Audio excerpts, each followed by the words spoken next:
যে সুন্নত থেকে দূরে সে নবী থেকে দূরে, যে নবী থেকে দূরে সে আল্লাহ থেকে দূরে, যে আল্লাহ থেকে দূরে সে জান্নাত থেকে দূরে, যে সুন্নত থেকে কাছে সে নবীরও কাছে, যে নবীরও কাছে সে আল্লাহরও কাছে, যে আল্লাহরও কাছে সে জান্নাতেরও কাছে।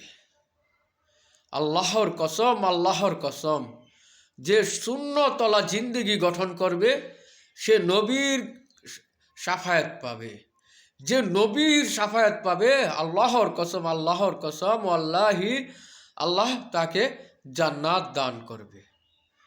তাই আসুন আমরা শূন্যতলা জিন্দেগি গঠন করি, তবলিগের মেহনত, নবীওয়ালা কাজ। আসুন আমরা তবলিগে সময় দিই, বেশি বেশি দাওয়াত করি, নিজে আমল করি, আমার আরেক ভাইকে আমল করার জন্য দাওয়াত করি। আল্লাহর কসম, যে আমল আল্লাহ জিন্দগি গঠন করবে, নবীর সুন্নত মোতাবেক জীবন পরিচালিত করবে, আল্লাহর কসম আল্লাহি, আল্লাহ তাকে জান্নাত দান করবে।